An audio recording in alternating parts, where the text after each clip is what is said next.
Olá, meus amigos, começando mais uma vez o nosso podcast Observadores. Hoje nós vamos falar um pouco aqui sobre um dos principais filósofos, gurus, mentores, influenciadores do Vladimir Putin, da atual Rússia, né? Muita gente vê a Rússia aí invadindo a Ucrânia e muita gente, inclusive baseado nas próprias declarações do Vladimir Putin, vê essa Rússia como de direita, conservadora, defensora de tradições, etc. Já falamos aqui algumas vezes sobre o Alexander Dugin, né? Que é um dos influenciadores informais do Kremlin, e aliás, justamente por essa informalidade, ele tem muito mais poder, porque ele não se restringe, né, ao apoio oficial e político, mas ideológico, místico, etc. Mas também não fica por baixo um outro nome que foi citado pelo próprio Vladimir Putin em alguns discursos, que é o Ivan Ilyin. Na verdade, Ivan Ilyin foi um filósofo do século passado, do início do século passado, e está sendo resgatado. Só em 2005, para vocês terem uma ideia, foi republicado, né, mais de 30 obras do Ivan Ilyin na Rússia, pelo próprio governo.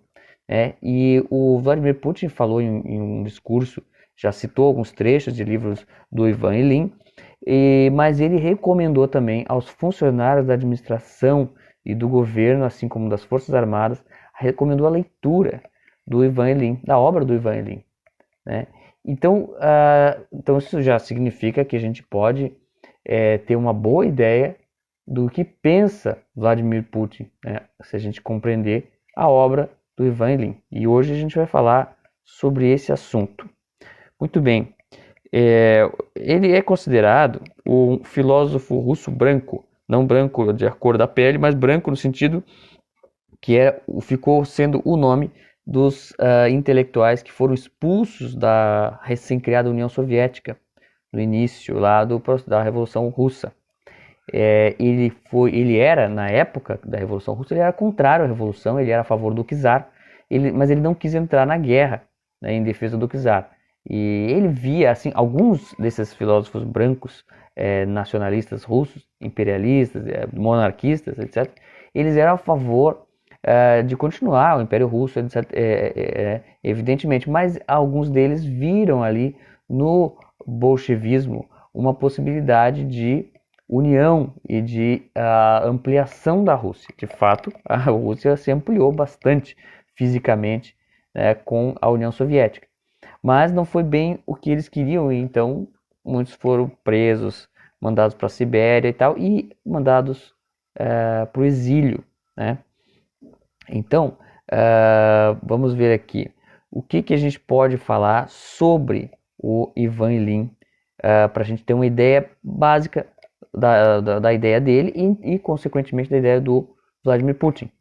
O Ivan Ilyin nasceu em 1883, em uma família aristocrática de Moscou, né? E ele, na verdade, ao contrário, né, do seu mentor, que era a favor lá do Império Russo, ele não entrou na guerra, né? Ele não foi, mas com o início da Primeira Guerra Mundial, ele organizou ali uma série de palestras sobre a ideologia da guerra.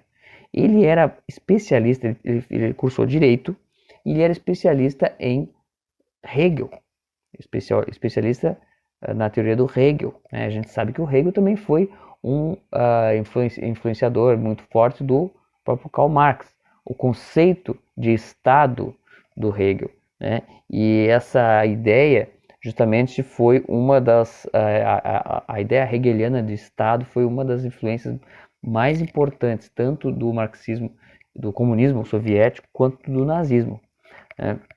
Porque justamente ele colocava o Estado como o máximo da racionalidade, o máximo, o ápice ali do desenvolvimento humano racional, né? Então isso acabava sendo deu um novo sentido para o Estado Nacional. Bom, então isso abriu para o totalitarismo, né? E ele fez então uma série de palestras e acabou, uma delas ficou muito conhecida pelo título O Sentido Espiritual da Guerra. Vejam só. Na faculdade, ele se especializou então em filosofia de Estado do Hegel, que considerou uma preparação para o seu próprio trabalho sobre a teoria do direito. E ele, de fato, construiu um trabalho próprio nessa linha, né? A sua tese sobre Hegel foi concluída em 1916, um ano antes da Revolução, né? E foi publicada em 1918. Mas em 1922 ele acabou sendo deportado, né? Ele foi considerado inimigo do Estado bolchevique e junto com 160 outros filósofos, historiadores, economistas e tal, que então ficaram com essa designação coletiva, né, de os russos brancos, né? Se vocês procurarem sobre os russos brancos, vocês vão ver um detalhe muito importante. A bandeira dos russos brancos, a designação visual deles ali, a bandeira deles é exatamente a bandeira tricolor hoje adotada pela Rússia. Aliás, foi adotada na década de 90 pelo então primeiro-ministro Boris Yeltsin. Ele resgatou então os brancos, meio como que uma reconciliação, né, com o passado.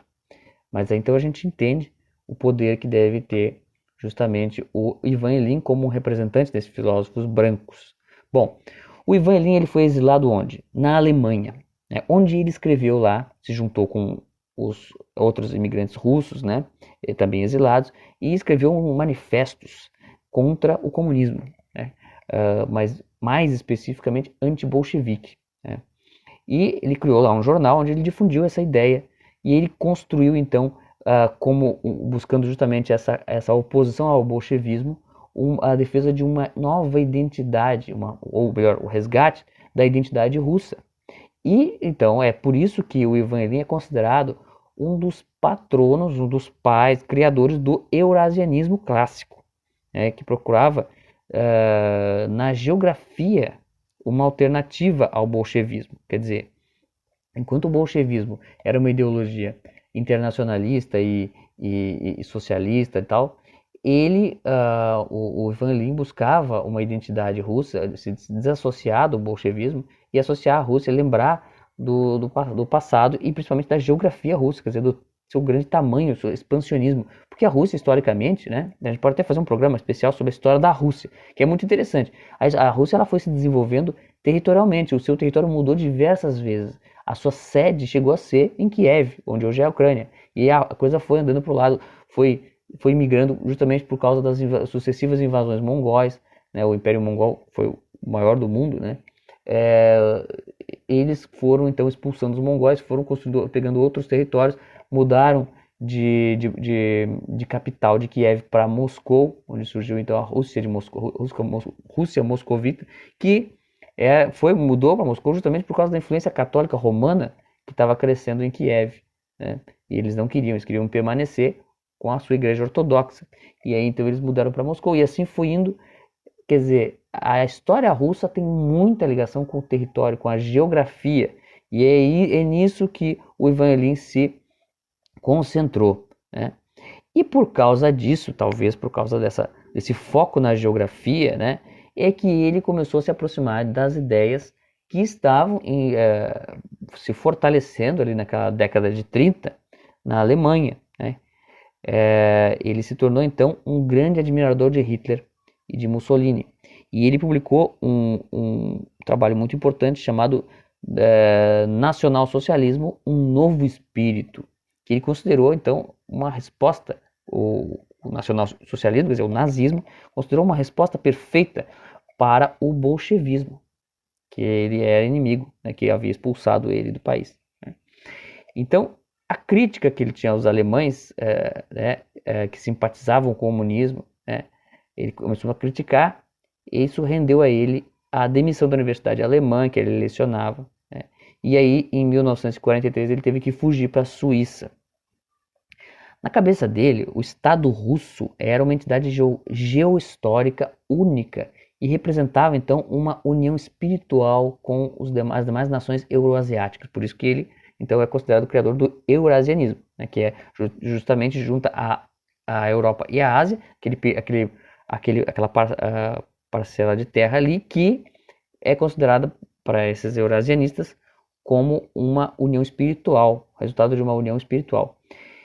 Então, mas apesar dele ser tão crítico do bolchevismo, ele não considerou assim que a Revolução Russa tivesse quebrado essa unidade espiritual. Para ele, a União, tanto o Império Russo quanto a União Soviética mantinham a Rússia como um agente histórico espiritual autêntico, né, que mantinha a sua ligação com essas outras nações aí, asiáticas, etc. Então, ele quer dizer que o comunismo não acabou não destruiu totalmente essa missão espiritual da Rússia, que, aliás, esse é um outro assunto, mas a gente pode também pincelar um pouco aqui, que essa ideia de que a Rússia tem uma unidade espiritual e que ela vai ser, né, no futuro, uma espécie de luz que vai iluminar o mundo e levar o seu cristianismo especificamente da Igreja Ortodoxa Russa, né, não outra, isso já vinha desde o século XIX e justamente por conta de um clima espiritual muito forte, espiritualista, para falar a verdade, na Rússia, né? Existem alguns trabalhos que contam essa história, mostram como a Rússia no século XIX, ela, apesar ali do poder da Igreja Ortodoxa Russa, a religiosidade russa, ela ia além da Igreja Russa. Muita gente saía da Igreja Russa e formava sua própria seita. Então tinha muitas seitas e muito esoterismo, muito gnosticismo, porque o espiritualismo deles era exacerbado e em alguns aspectos a gente pode chamar isso até de desordenado, né? Porque, do ponto de vista cristão, porque afinal de contas a coisa ia para um lado às vezes que justamente rompia com a Igreja Ortodoxa, rompia com qualquer tipo de cristianismo em busca de uma ligação espiritual mais autêntica, mais íntima, mais concreta.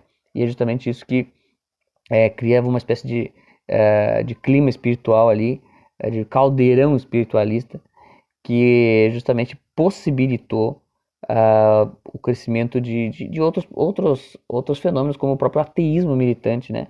Que assim como a religiosidade russa, esse ateísmo que originou o bolchevismo também se manifestou de maneira fanática e messiânica, né? Tanto é que a Rússia ateia, né, a União Soviética, ela se colocou justamente como aí a porta-voz do comunismo no mundo, né, e se espalhou através do Internacional Comunista, operações da KGB e tal, pelo mundo inteiro. E essa tendência, essa característica expansionista da Rússia, que seja geográfica ou ideologicamente, ela sempre esteve marcada e todos esses filósofos eurasianos sempre acreditavam nisso, que isso consiste justamente da unidade espiritual. Bom, então aí o que ele disse além disso sobre essa questão do nazismo? Né? Para ele, tanto o nacionalsocialismo do Hitler quanto o fascismo do Mussolini, ou até o próprio eurasianismo, desse movimento branco que ele fazia parte, tinha uma ligação espiritual também.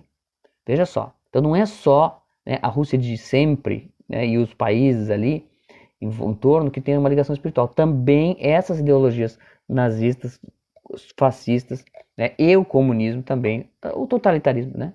E o que ligava eles nessa ligação espiritual, que ele considerava espiritual?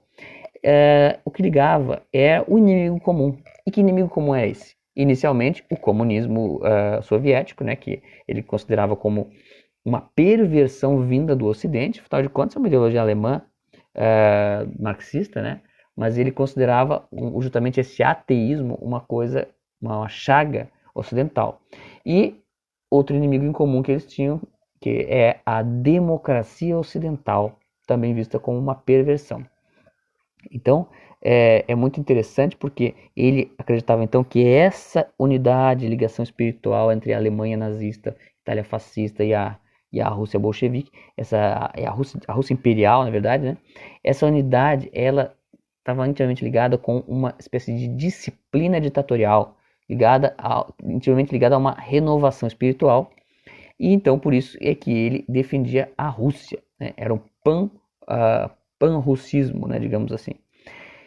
E um dos seus maiores feitos foi prever já em 1950 a queda da União Soviética. Ele disse, isso não vai dar certo, isso não vai continuar assim. Ele falou, inclusive Ó, veja só, além dele ser inimigo apesar dele ser inimigo da União Soviética e dizer que ela vai cair, que ela ia cair em 1950, ele falou que ia acabar a União Soviética, ele disse ainda o seguinte, que pior do que isso, além dela cair, essa queda vai ser ruim, porque isso vai precipitar um risco para a Rússia.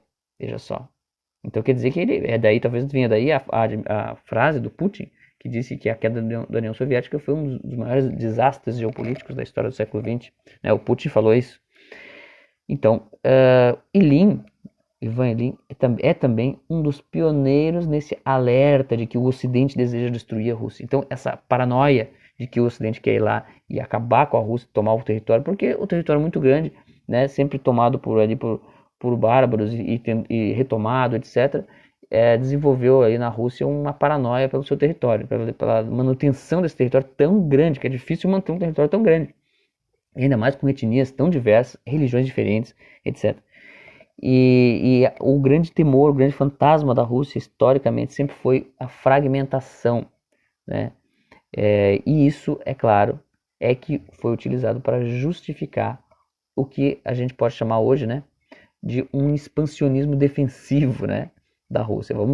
Precisamos nos expandir, porque senão vão acabar com a gente. E esse é o que levou a Rússia então, a conquistar novos territórios o tempo todo, tanto no período imperial quanto no período soviético e até agora também, né? E acaba sendo então essa ameaça do Ocidente foi a principal tese, né, sustentada aí durante a Guerra Fria, né, durante a qual inclusive o Ilyin defendeu de que a desintegração da Rússia levaria a uma permanente guerra civil e isso teria repercussões em todo o mundo. A Alemanha, disse ele, abre aspas, a Alemanha se mudaria para a Ucrânia e os países bálticos, a Inglaterra morderia o Cáucaso e a Ásia Central. O Japão atacaria as costas do Extremo Oriente, previu ele. Ele estava muito preocupado com o território ucraniano, que ele considerava que não constituía uma nação de fato. Para ele, os ucranianos não tinham direito a nenhuma forma de organização estatal. E a perda do território da Ucrânia pela Rússia, para ele significava, na verdade, o desmembramento da Rússia. Então, o grande medo, o grande fantasma que sempre esteve ligado aí à história dos russos, está sendo representado agora. Aliás, foi representado pela independência da Ucrânia e é por isso que a Rússia começou a crescer contra a Ucrânia, justamente no período em que começou a se resgatar esse velho eurasianismo do Ivan Ilyin. E aí, claro, somado ao neo-eurasianismo do Alexander Dugin, a coisa está feita, a sopa está pronta, né? Então, ele difundia, o Ivan Ilyin difundia a ideia de que os ideais de liberdade, democracia, direitos individuais do Ocidente eram, na verdade, uma estratégia, tudo uma desculpa, uma estratégia para invadir a Rússia. Veja, hoje a gente vê também gente repetindo aí a propaganda russa contra a Ucrânia, né? Dizendo que o Ocidente, a OTAN e tal, o que eles querem é invadir a Rússia, tomar o território. É claro que existe ali interesses de globalistas, interesses de oligarcas ocidentais, existe tudo isso. Mas isso não quer dizer que a Ucrânia, então, não pode ter a sua autonomia, porque o Ocidente, enfim, aí usa toda a justificativa, né, a narrativa, para deslegitimar a existência da Ucrânia. Então, a opção por um poder centralizado, forte, ditatorial, é justificada pelo Ivan Ilyin pela manutenção da unidade de um país que, né, tão culturalmente diversificado, extenso como a Rússia, motivo pelo qual o caos, a desordem, a anarquia seriam então os eternos fantasmas que assombram esse país, né? Bom, ele falou aqui sobre a resgate então desse novo eurasianismo. Ele colocava como principais ameaças contra a Rússia ainda os grupos ocidentais maçônicos e os judeus, né? O que ele via, então, por isso ele via também o nazismo com tão bons olhos, né? E então, ele acabava colocando nos mesmos moldes aí que o neo-eurasianismo do Alexander Dugin, a falta da prática religiosa, a convicção cristã profunda, né? Que na verdade ele não tinha religião, o Ivan Ilyin não tinha religião, assim como o Dugin, não impediu eles, então, de depositar na Igreja Ortodoxa toda a esperança dessa renovação espiritual do mundo. Aliás, isso é muito comum, né? Os eurasianistas, duguinistas hoje, nem tem religião, são uns ateuzinhos aí. E eles, na verdade, defendem as religiões tradicionais com unhas e dentes. Né? E, então, isso é aí alguns detalhes muito interessantes sobre a vida do Ivan Ilyin, que, né, mostram como que está tão próximo aí das ideias do Vladimir Putin. Aliás, recentemente o Putin declarou que a Igreja Ortodoxa, né, é responsável pela manutenção do nacionalismo, né? Uma coisa que é bem interessante, porque para o Ocidente a ligação entre igreja e nacionalismo nos lembra absolutismo, principalmente, né? Muito bem. Então, são várias questões que lembram. Agora, tem um trecho muito interessante que ele fala sobre o Hitler. Ele diz, por exemplo, que o Hitler, na verdade, teve o grande mérito de parar a bolchevização da Alemanha. Então, claro, como ele era inimigo dos bolcheviques, né? Ele diz o seguinte: o que fez Hitler? Ele parou o processo de bolchevização da Alemanha e assim prestou o maior serviço a toda a Europa. Esse processo na Europa está longe de terminar. O verme continuará a roer a Europa por dentro. Enfim, aí ele fala ali uma longa crítica aos bolcheviques, mas na verdade um elogio muito grande ao nazismo, né? E então é claro que o resgate, veja bem, vamos concluir aqui, o resgate do Ivan Ilyin por Vladimir Putin pela Rússia atual, é óbvio que isso representa uma parte de uma parcela de negação aí do passado comunista da Rússia, né? Mas ele traz essa negação do comunismo na mesma medida em que traz aí uma outra coisa de volta, né? Que é justamente o elogio e certa saudade aí, justamente do fascismo e do nazismo, né? Então ele rejeita o comunismo, mas apenas para resgatar algo pior, algo diferente, né? Que talvez tenha matado menos. De fato, o comunismo matou muito mais, né? Alguns podem achar que isso foi uma melhoria, né? Deixar de ser a Rússia ter deixado de ser comunista para se tornar nazista. Alguns podem achar uma evolução, né? Mas na verdade não é bem assim, né? Então é muito importante entender a história dessas personalidades, porque a gente consegue entender as ideias. E como diz o professor Olavo de Carvalho sempre lembrava, né? Da frase do filósofo alemão que dizia que nada está na política que não esteja antes na literatura de um povo. Então é muito importante a gente entender o que está aí na literatura, justamente para entender o que está influente hoje. E esse é só um dos nomes que influenciam Vladimir Putin, né? A gente pode falar em outra ocasião sobre o Alexander Dugin, que daria quase 2 programas aqui, porque tem muita coisa e mais complexo, mais difícil de entender, mas não menos perigoso para nós aqui, porque o Alexander Dugin, inclusive, faz lives e vem aqui para o Brasil seguidamente, veio várias vezes, e inclusive o Dugin é próximo agora da classe militar brasileira, né, junto com a Escola Superior de Guerra, que convidou ele para publicar um artigo nos seus cadernos de formação. Vejam só o perigo que nós estamos vamos colher aqui em breve, né?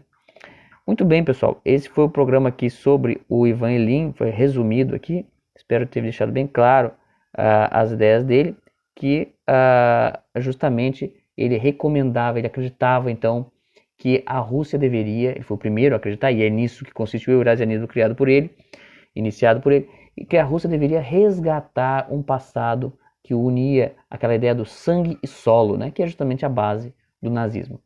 E não é à toa então que o Alexander Dugin, que é um seguidor desse eurasianismo clássico do Ilyin, ele resgata todo aquele repertório ocultista pan-germânico para criar uma ideologia então de elevação da Rússia, sem aquela cara de nazismo racista, né? E de antissemitismo tão evidente, mas está ali, mas com todos os elementos constituintes ali do nazismo de volta, né?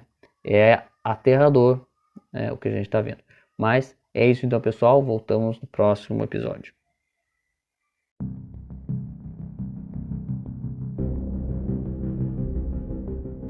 O jornalismo se tornou uma máquina de propaganda. Na verdade, as notícias dos jornais, elas servem muito mais para transformar a sociedade, isso é dito assumidamente, do que para informar e colocar as pessoas numa situação em que elas possam decidir e formar uma opinião.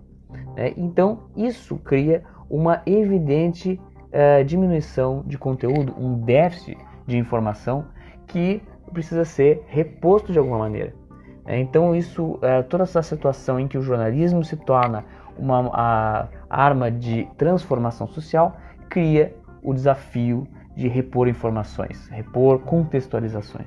Então, é isso que eu tento passar no curso de guerra jornalística que eu tenho oferecido dentro do Observatório de Opinião Pública, que pode ser acessado no link ali na descrição, no link no bio, onde eu estou dando um curso ali sobre a forma do jornalismo, como criar matérias que contextualizem da maneira correta, sem o viés que já está aí impresso na grande mídia, e nos grupos que influenciam a grande mídia. E isso a gente faz a partir do entendimento da rede de fontes que abastece esses jornais e como criar ou identificar uma rede de fontes mais confiável, de maneira a construir então um conhecimento mais próximo da realidade.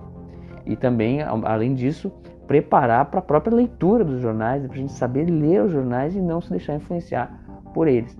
Então, convido a todos a dar uma olhada nesse curso, assinando o Observatório de Opinião Pública, que sempre tem ali algum curso a mais sobre vários assuntos que a gente trata aqui no podcast.